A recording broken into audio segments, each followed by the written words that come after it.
मान मेरी जान, तू आके देख ले, तू जाना ना पिया, इल्जाम, एक तरफा जैसे बड़े बड़े हिट गाने देने वाले आर्टिस्ट किंग को आज के दिन कौन नहीं जानता।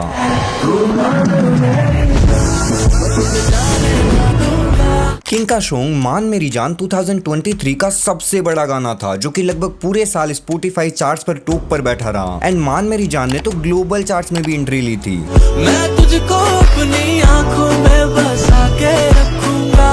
इसी गाने की एल्बम द शैंपेन टॉक 2023 में स्पॉटिफाई पर मोस्ट स्ट्रीम्ड एल्बम्स में से टॉप 10 में थी, जो कि पूरे साल चार्ट्स पर बैठी रही। इसके अलावा the champagne talk album DHH मतलब देसी हिप हॉप में सबसे ज्यादा स्ट्रीम करे जाने वाली एल्बम्स में नंबर 2 पर आती है, जिसमें नंबर 1 पर सिद्धू मूसेवाला की एल्बम मुस्टेप है एंड नंबर 2 पर किंग की एल्बम द शैंपेन टॉक है, जो कि स्पॉटिफाई पर अराउंड 500 मिलियन से भी ज्यादा स्ट्रीम्स कंप्लीट कर चुकी है। इसके अलावा किंग की पिछली एल्बम न्यू लाइफ का एक गाना गुड ट्रिप को किंग ने ग्लोबल स्पिन में भी परफॉर्म किया था।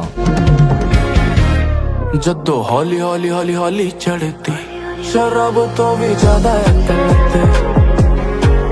जद्दो हौली हौली हौली हौली नचती फंसे चांदी मेरी अटक। एंड इसी एल्बम का एक song we are the ones featuring Gucci मैंने FC24 मतलब FIFA 24 में भी सुनने को मिला था। एंड इसी एल्बम को स्पॉटिफाई ने एक फुटबॉल मैच में भी फीचर किया था। इसके अलावा king hustle, Kapil Sharma show, India's got talent, dance India dance जैसे बड़े बड़े शोज का भी पार्ट बन चुके हैं। एंड वो 2023 के IPL के फिनाले में भी परफॉर्म कर चुके हैं। And apart from that King ने Nick Jonas, Jason Derulo, Julia Michaels and Gucci Mane जैसे इंटरनेशनल कोलैब भी कर रखे हैं। इंडिया के फर्स्ट रैप रियलिटी शो में हारने के बाद भी आज किंग उस शो के विनर्स एंड जजेस से भी आगे निकल चुके हैं। अनफॉर्चुनेटली किंग वो शो तो नहीं जीत पाए थे, बट उसके अगले ही सीजन हसल 2.0 में उन्होंने एक स्क्वाड बॉस के रूप में कमबैक किया। बट सोचने वाली बात यह है कि वो बंदा जो कभी एक छोटी सी जगह सिर्फ 10,000 की नौकरी किया करता था, आज इंडिया के टॉप आर्टिस्ट में से एक है एंड इंडियन म्यूजिक को ग्लोबली रिप्रेजेंट कर रहा है। बट किंग में आखिर ऐसा क्या स्पेशल है, उनकी आखिर क्या मेंटेलिटी है, उन्होंने क्या स्ट्रेटजी अपनाई कि सिर्फ 4 साल में किंग ने इतना सब कुछ अचीव कर लिया। तो आज हम इन्हीं सब चीजों पर एक डीपली डिस्कशन करेंगे, इसलिए प्लीज वीडियो को बिल्कुल भी स्किप मत करना, बिल्कुल एंड तक देखना, बिकॉज मैं नहीं चाहता कि तुम कोई भी डिटेल मिस करो। एंड हाँ, सबसे जरूरी बात, आज हम इस बात का भी पता लगाएंगे कि किंग भाई को रफ्तार भाई ने क्या बात बोली थी। जोक से पार्ट, लेट्स स्टार्ट। सही है। रफ्तार भाई ने मेरे को एक बात बोली थी बहुत तगड़ी। मैं एक हाउस पार्टी में था, शो खत्म हो गया था, उसके बाद मिला था मैं वॉर में खड़े हुए छत पे। उन्होंने मेरे को एक बहुत तगड़ी बात बोली। वो मेरे को बोलते कहते हैं, जिसमें सबसे पहले हम बात करेंगे किंग की जर्नी के बारे में। दरअसल किंग की रेप जर्नी बहुत अर्ली एज से ही शुरू हो गई थी। जब वो स्कूल में थे तब से ही उन्होंने अलग अलग सोशल मीडिया प्रोफाइल्स पर अपने रैप वीडियोस डालना स्टार्ट कर दिया था। जिसके बाद साल 2012 में उन्होंने किंग रोको के नाम से अपना पहला यूट्यूब चैनल खोला, जिसके ऊपर उन्होंने उस टाइम तो कोई वीडियोज नहीं डाली थी, शायद से डाली भी होगी तो फिर प्राइवेट कर दी होगी, बिकॉज उनके चैनल का सबसे पहला गाना बूम बेस नाम से है, जो कि 2015 में रिलीज हुआ था। जिसके बाद उन्होंने कंसिस्टेंटली म्यूजिक बनाना स्टार्ट किया। वो लगभग हर महीने गाने डाल रहे थे, बट उन गानों पर उतने ज्यादा व्यूज नहीं आते थे। मुश्किल से किसी गाने पर 2-3 हजार व्यूज आ जाते। एंड ऐसी भी बात नहीं है कि वो गाने अच्छे नहीं थे। शायद तुम ऐसा सोचो कि शायद गाने अच्छे ना हो इसीलिए उन पर व्यूज ना आ रहे हो। गाने काफी ज्यादा अच्छे थे, बट उस टाइम पर उन्हें वो रिकॉग्निशन नहीं मिल रहा था। लोगों ने किंग के म्यूजिक को, किंग को डिस्कवर नहीं किया था। आज भी अगर तुम किंग के कुछ पुराने गाने मतलब हसल से पहले के सॉन्ग्स जाकर सुनोगे तो वो काफी सही साउंड करते हैं, जैसे कोरस, दूर क्यों, मैं हो गया तेरा हूँ, हैंसी, माहौल, फैंटेसी, उमर 73, अकेली आवारा आजाद, काफी अच्छे गाने हैं जो कि अनफॉर्चुनेटली अंडररेटेड रह गए। जिनमें से फैंटेसी, मैं हो गया तेरा हूँ एंड हम बेखुदी में, ये तीनों तो मेरे आज भी फेवरेट है, मैं आज भी इन्हें सुनता हूँ। इसी टाइम किंग म्यूजिक तो कर रहे थे, बट एज यू नो उन्हें उससे कुछ पैसा नहीं मिलता था, बिकॉज व्यूज ही नहीं आते थे। इसीलिए वो म्यूजिक के साथ साथ एक जॉब भी कर रहे थे, जिसके उन्हें मंथली 9,994 रुपए, अराउंड 10,000 रुपीज मिलते थे। एंड इसी में से थोड़े थोड़े पैसे बचाकर वो महीने के मुश्किल से 1 या 2 गाने बना पाते। बट इतनी हसल के बावजूद भी उन्होंने कभी म्यूजिक को छोड़ा नहीं। किंग का ऐसा मानना था कि आज चाहे कोई मुझे सुने या ना सुने, बट एटलीस्ट मैं इस दुनिया को कुछ देकर ही जा रहा हूँ। कभी तो कोई घूमता फिरता हुआ मेरे चैनल पर आएगा एंड मेरे गाने सुनेगा। एंड एग्जैक्टली वही हुआ। किंग का एक गाना गुमशुदा काफी ज्यादा वायरल होने लगा। कई रिएक्शन चैनल्स ने उस पर रिएक्ट किया, लोगों ने भी काफी ज्यादा प्यार दिया एंड किंग का चैनल धीरे धीरे ग्रो करने लगा। एंड तभी इंट्रोड्यूस होता है इंडिया का सबसे पहला रेप रियलिटी शो हसल, जिसमें किंग भी पार्टिसिपेट करते हैं एंड वो ऑडिशन में सेलेक्ट हो जाते हैं। एंड सिर्फ इतना ही नहीं, वो हसल में सेलेक्ट होने वाले टॉप 15 कंटेस्टेंट में सबसे पहले कंटेस्टेंट बनते हैं और यहीं से किंग की जिंदगी पूरी तरह बदल जाती है। वो हसल में एक के बाद एक लगातार बेंगर परफॉर्मेंस देते हैं, जिनमें hardcore plus commercial hip hop का एक मिक्सचर देखने को मिलता था, जिसके कारण वो नॉन हिप हॉप ऑडियंस में भी काफी ज्यादा पॉपुलर हो रहे थे। इसके अलावा जब भी वो स्टेज पर चढ़ते और परफॉर्म करते तो उनमें एक अलग ही तरह की एनर्जी देखने को मिलती। जैसा कि उनका नाम किंग है तो उनमें वो किंग वाला एटीट्यूड भी था। वो उस पूरे शो में अपनी एक अलग आइडेंटिटी बना चुके थे। वो जब भी स्टेज पर घूमते तो अपना एक ओरा कंसीडर करके चलते थे।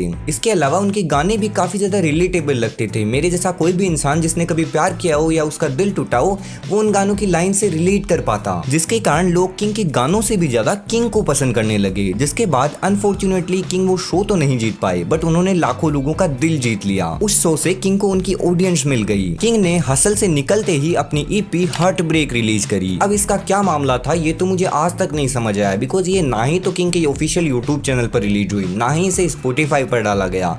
इसकी शायद से कुछ डिजिटल कॉपीज बेची गई थी। बट हाँ, अगर आज के दिन तुम इसे सुनना चाहो तो ये अनऑफिशियली यूट्यूब पर अवेलेबल है। इसके बाद साल 2020 में किंग अनाउंस करते हैं अपनी first proper album the carnival.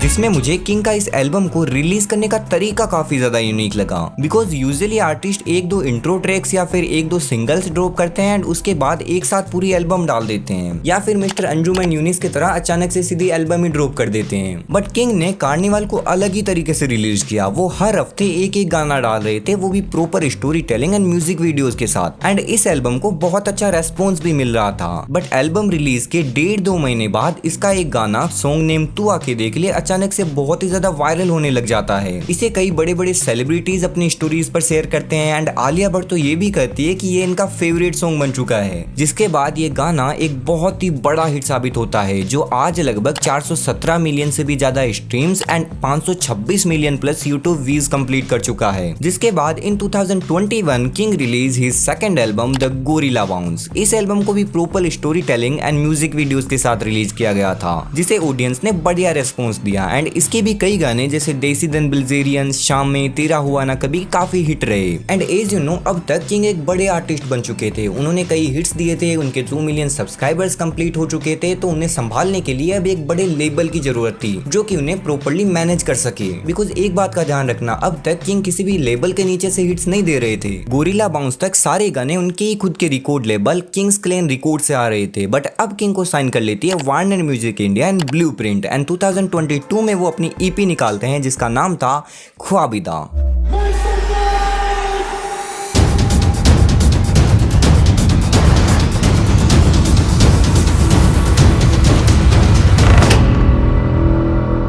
ख्वाबिदा।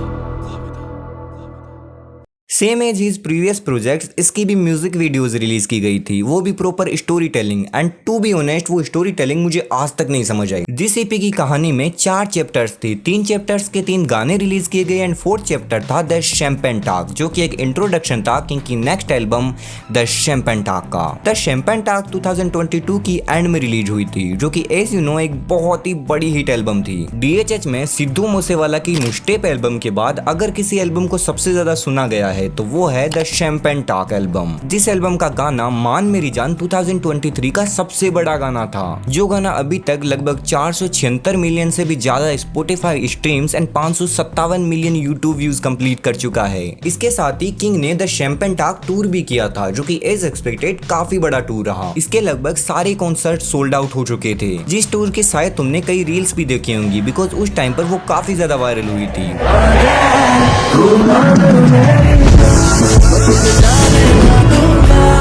मैं तुझको अपनी After Champagne Talk in year 2024, King released his most awaited album New Life. इस एल्बम की भी अपनी एक अलग कहानी है, कुछ इसके 2 गाने तुम साथ रहना एंड नो लॉस किंग ने हसल से निकलते ही रिलीज कर दिए थे। बट कुछ रीजंस की वजह से ये एल्बम उस टाइम पर रिलीज नहीं हो पाई एंड इसे 2023 में रिलीज किया गया। अब इसके पीछे असल में क्या रीजंस थे वो तो मैं भी नहीं जानता, बट किंग का ऐसा कहना था कि sometimes being late is being right on time. मतलब जैसा कि एल्बम का नाम ही न्यू लाइफ है, तो किंग का कहना था कि इस एल्बम के बाद उनकी एक न्यू लाइफ स्टार्ट होगी, जिसमें पहले उन्हें लगा कि हसल के बाद मेरी ये न्यू लाइफ स्टार्ट हो चुकी है, बट फिर उन्हें रियलाइज हुआ कि नहीं, अभी तो बहुत कुछ करना बाकी है। एंड साल 2023 तक इतना सब कुछ अचीव कर लेने के बाद उन्हें रियलाइज हुआ कि हाँ, अब मेरी न्यू लाइफ स्टार्ट हो चुकी है। अब अगर तुम इस एल्बम को इसके व्यूज एंड स्ट्रीम्स को देखकर एनालाइज करते हो तो डेफिनेटली एक हिट एल्बम है, बट अगर हम इसकी हाइप एंड एक्सपेक्टेशंस को देखते हुए इसकी परफॉर्मेंस की बात करें तो इसने किंग की पिछली एल्बम्स के जितना बढ़िया परफॉर्म नहीं किया। अब आई डोंट नो इसके पीछे क्या रीजंस थे, बट अगर मैं अपने पर्सनल ओपिनियंस बताऊं तो मेरे लिए ये एक लाइफ टाइम एक्सपीरियंस था। लिटरली मैं इस एल्बम को सुनने के लिए रात 12 बजे तक जगा था एंड मैंने रिलीज होते ही सुन ली थी, और तब जो मैंने महसूस किया लाइक वो इमोशंस की roller coaster ride, I think वो सिर्फ किंग ही दे सकते हैं। इसके अलावा 2023 में न्यू लाइफ एल्बम से पहले किंग ने एक सरप्राइज ईपी भी ड्रॉप करी थी जिसका नाम था शायद वो सुने, जिसमें काइंड ऑफ इंडी एंड थोड़ा बहुत सिंथवेव टाइप के सॉन्ग्स हैं, बट बिलीव मी तुम एक बार इस ईपी को सुन के देखना, बहुत ज्यादा प्यारी ईपी है। इसके अलावा न्यू लाइफ के बाद किंग की जो एल्बम आ रही है उसका नाम है मोनोपोली मूव्स एडिशन 1, जो कि फिलहाल ड्रॉप हो रही है। इसके 7 गाने आ चुके हैं एंड सारे गाने एक दूसरे से बिल्कुल डिफरेंस है।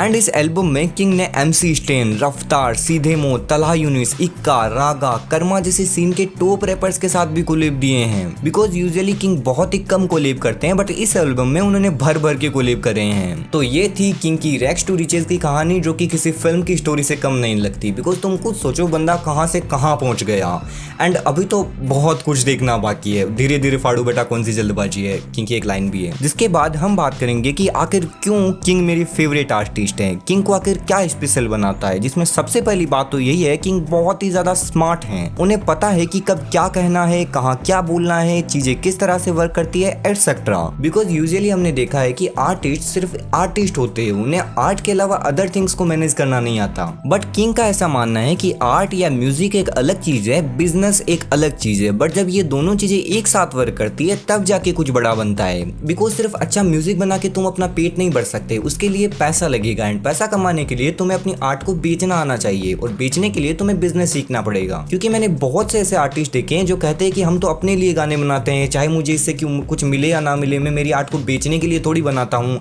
बट पैसा बहुत ज्यादा जरूरी है। एंड कहीं ना कहीं किंग भाई को रफ्तार भाई ने भी यही बात बोली थी। रफ्तार भाई ने मेरे को एक बात बोली थी बहुत तगड़ी में, सच में बहुत क्या बोला था ये नहीं पता ये एक और मीम आएगा। बोला ये था असल में हसल के बाद की बात है। सो बेसिकली उन्होंने यही बोला था मेरे को कि पैसा कितना जरूरी है जिंदगी के अंदर। उन्होंने ही बोला कि कल को अगर मम्मी की तबीयत खराब हो जाए, हॉस्पिटल में जाके ये थोड़ी बोलोगे कि भाई रैप सुन लो मेरा, मैं एक आर्टिस्ट हूँ। वो लोग बोलेंगे भाई बिल आ रहा है, पैसा भरना है, तो पैसा इसलिए जरूरी है। तो अगर कोई तेरे को ये बोले ना एक टाइम पे कि तू पैसा क्यों कमा रहा है, तो बुरा मत मानिए उस बात का, स्किल हर किसी को नहीं आती। एंड दूसरी जो मुझे किंग की सबसे बढ़िया बात लगती है वो है कि आप इन्हें किसी भी पर्टिकुलर जोनर में नहीं बांध सकते। कोर्स किंग हर तरह का म्यूजिक बना सकते हैं। उन्होंने इंडी, पॉप, हिप हॉप मतलब प्यार वाले गाने, heartbreak songs, club bangers, motivational songs, hardcore hip hop tracks वगैरह वगैरह हर तरह के गाने बनाए हैं। यहाँ तक कि किंग के कुछ गाने जैसे सी डोंट गिव ए, मैं बस कहती नहीं, तेरी हो ना सकी, फीमेल पर्सपेक्टिव से भी हैं। तुम खुद सोचो कि कोई मेल आर्टिस्ट किसी फीमेल का पर्सपेक्टिव लिख के गा रहा है, ये तो सुनने में कितना ज्यादा प्यारा लगता है। आई नो कि इस वजह से किंग को बहुत से लोग हेट भी करते हैं कि किंग तो रैपर नहीं है, ये तो कमर्शियल सॉन्ग्स बनाता है, ये तो सिर्फ नंबर्स वाले गाने देता है। बट इन माई ओपिनियंस ये सबसे बेतुकी आर्गुमेंट है कि किंग रैपर नहीं है। सबसे पहली बात तो किंग खुद भी कई बार कह चुके हैं कि मैं रैपर नहीं हूँ, मुझे रैपर्स में मत गिना करो, मैं सिर्फ एक आर्टिस्ट हूँ जो कि अच्छा म्यूजिक बनाता हूँ। इसके अलावा किंग अपने गानों से भी कई बार प्रूव कर चुके हैं कि वो रैप भी कर सकते हैं। रही बात कमर्शियल सॉन्ग्स बनाने की, तो देखो हर आदमी हर टाइम हिप हॉप नहीं सुनता। आज अगर मान मेरी जान पर 500 मिलियन व्यूज है, इसका मतलब लोग उसे सुन रहे हैं, लोगों को वैसे गाने पसंद है, फिर कोई क्यों ना ऐसे गाने बनाएगा। एंड सबसे अच्छी बात जो मुझे किंग के म्यूजिक में लगती है वो है कि किंग की डिस्कोग्राफी में हर मूड के गाने हैं, चाहे कैसा भी मूड हो, मुझे किंग के म्यूजिक में उसके हिसाब से एक गाना मिल जाएगा। एंड अपार्ट फ्रॉम दैट आप कभी किंग के पॉडकास्ट सुनना, then you realise how mature he is. उनकी बातें सुनकर ऐसा लगता है कि हाँ इस बंदे ने दुनिया देखी है, इस बंदे को पता है कि दुनिया कैसे चलती है। यार आप बहुत ही बोल्ड हो, थैंक यू, एक्सट्रीमली बोल्ड हो, I am proud of it, seriously. बहुत कम लोग मिलते हैं इस उम्र में इतने ही बोल्ड कि आप चाहे कितने भी सक्सेसफुल बनो, नहीं बनो, चले नहीं चले, ये जो आपकी क्लैरिटी और थॉट्स है ना, इससे कॉम्प्रोमाइज मत करना आप कभी भी, बिकॉज दिस इज, ये कभी कभी 70 साल की उम्र में भी लोगों को नहीं समझ में आता। तो बस थैंक यू। उनकी कई बातों को सुनकर तो ऐसा फील होता है कि ये सिर्फ नाम से किंग नहीं है, जैसे ये रियल में भी किंग ही है। कि गम और खुशी में फ़र्क ना महसूस हो जहाँ, मैं दिल को उस मुकाम पे लाता चला गया। कि मैं हूं और मेरा पागलपन, और मुझे पता है मुझे क्या करना है। 4 गाली बकेंगे तो 4 तारीफें भी करेंगे। In the end of the day भाई इट्स योर स्टोरी। लोग आएंगे आपके ऊपर टैग भी देंगे, आपको ये भी देंगे, मेरे को बोलेंगे, मैं कोई लड़ेगा कि नहीं किंग हिप हॉप करता है, कोई कहेगा नहीं ये पॉप करता है, कोई ये करेगा। It's in the end of the day it's my story. मैं कहाँ से आया हूँ, मैं कहाँ हूँ और मैं कहाँ जाना चाहता हूँ।